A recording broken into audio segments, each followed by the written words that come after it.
رحمۃ اللہ تعالی علیہ آپ دا فرمان ہے کہ قدمی حاضا علی رکبت کل ولی، کہ ہر ولی دی گردن دوتے میرا قدم ہے۔ اب ابھی جی وقار حضرت محبوب سبحانی قطب ربانی شیخ عبدالقادر جیلانی رحمۃ اللہ تعالی علیہ جنال انسان و محبت عقیدت احترام ہونا چاہیے، اور بڑی 11ویں شریف دی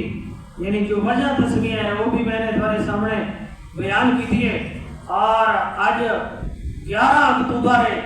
تو آج سارے دادا مرشد قطب الاقطاب حضرت خواجہ غلام حسن سواگ رحمۃ اللہ تعالی علیہ جنہوں نے اور آج پہلی دہاڑ ہے اور ترائے نے لالی سن کروڑ ضلع لیہ دی تحصیل ہے، ان کے اندر اپنا سواگ شریف خواجہ غلام حسن سواگ رحمۃ اللہ تعالی علیہ دا اور سے پا کے خواجہ غلام حسن سواگ رحمۃ اللہ تعالی علیہ جنہوں نے پاکستان کے مختلف صوبوں کے اندر آپ کے خلفاء موجود ہیں، اور آپ نے خلفاء وچوں ایک نام حضرت خواجہ محمد عبداللہ المعروف پیر بارو رحمۃ اللہ تعالی علیہ آپ بھی جانا یافتہ ہیں، اور قصبہ گجرات کے اندر آپ کے خلیفہ ہیں، مظفر گڑھ کے اندر آپ کے خلیفہ ہیں، بلوچستان راڑا شم دے پہاڑوں کے اندر اتاوی زمین دے اندر آپ کے خلیفہ موجود ہیں، اور ڈیرہ اسماعیل خان کے اندر یعنی کہ پکی کے اندر اور بہت سارے مقامات تے آپ کے خلفاء دی ایک لسٹ اور فہرست ہے جو کہ آپ صاحب لفظ جو لفظ آپ کی زبان وچوں نکلے اگر آپ لاہور کے اندر ایک مقدمے کی پیروی واسطے گئے تے ایک ہندو آپ نے کلمہ پڑھائے تے ہندو دا جڑا میاں بھائی ہے وہ ہندو بھی ہے تے تھانے دار آئی اس نے آپ تے مقدمہ درج کر لیتا، اور آپ جیلے عدالت کے اندر پیش ہوئے انہوں نے مدعا پیش کیتا کہ زوری اور زبردستی لوگوں کو کلمہ پڑھنے، آپ نے عدالت کے اندر جڑے بے ہندو بھی موجود ہیں انہوں کی طرف انگلی کا اشارہ کر کے فرمایا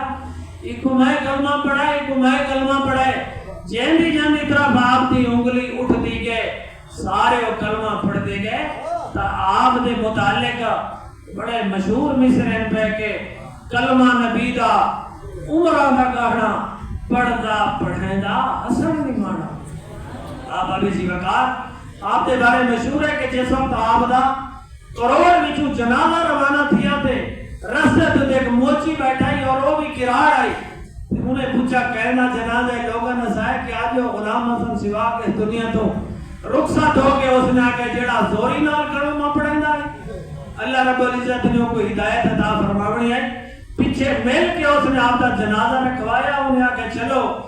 آخری دفعہ انہا چہرہ تا دیکھ انہوں جیلے آپ کا چہرہ بھی ٹولتے چہرہ دیکھ کے اس نے بھی کلمہ پڑھ دیا۔ حضرت خواجہ غلام حسن سواگ رحمۃ اللہ تعالی علیہ آپ کی بارگاہ کے اندر ایک کئی دفعہ واقعات پیش ہے کہ غریب طلباء مسافر حاضر ہوئے اور کروڑ لالی سامنے ریلوے اسٹیشن تو نہ سوار تھے منہیں تے کرایہ کوئی نہیں، آپ نے فرمایا میں غلام حسن سواگ دے ٹرین کو سلام نگاہ چاہ تھوڑے کو کرایہ کوئی نہ پوچھا۔ آپ ابھی جی وقار حضرت خواجہ غلام حسن سواگ رحمۃ اللہ تعالی علیہ تقوی دے بادشاہن اور اتنا تقوی آپ دائی کہ آپ دے بارے مشہور ہے کہ دریائے سندھ ڈٹھا ہو جائے تے لوگ آن دے وچوں گزرتے پہ ہیں جنہیں دریائے کو گزر رہنے دی عادت ہوگی ہے کہ کپڑے سارے لا کے تے سر دھوتے سکتے اس طرح کرنا حرام ہے، اس کا ننگا تننگا ہو بننا کپڑا کو بچاون واسطے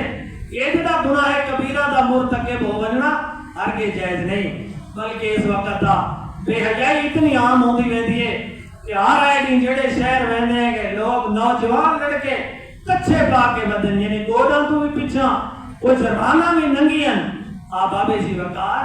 ماں بہن ہوئے یا کوئی آدمی ہوئے انہیں سامنے مرد واسطے ناف تو بہن کے گوڑوں تک انہیں درمیان آگا جڑا حصہ ہے انہیں دیکھنا حرام ہے، گناہ ہے۔ حضرت خواجہ غلام حسن سواگ رحمۃ اللہ علیہ بھی دریائے کو گزرن لگے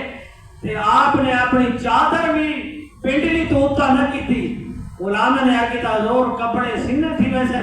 چونکہ اس وقت کپڑے بھی قطر دے ہوندے جڑے ہاتھ دے نال بنے آن ویندے یعنی پوس ونیا تے موسم ٹھنڈا ہو گیا تا بارے بھی تھی ویندے تے سکدے بھی دیر نال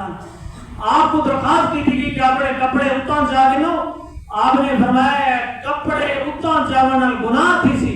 تے نئے چاہتے تے کپڑے پوس ہوئے سن تے بھاری تھی ویسن. آپ نے فرمایا گناہاں دا بار جڑا ہے اس گناہ نالوں میں کو زیادہ رہتے او گناہاں دا بار میں نہ چاہندا اے بار میں چاہ کے. یعنی عام دا جڑا عمل ہے اصل دریا دے وچوں گزرن والے لوگ تیرن والے جڑے لوگ ہیں انہاں کو ایک سبق تے درس دیونا ہے. اب ابھی سی وقار اولیاء کاملین اللہ والے رب دے پیارے بندہ دے انسان دے دل دے اندر محبت ہونی چاہیے، انہاں دے نال عقیدت ہونی چاہیے، اللہ والا دی محفل دے اندر انسان نو باہنا چاہیے. واخر دعوانا الحمدللہ رب العالمین.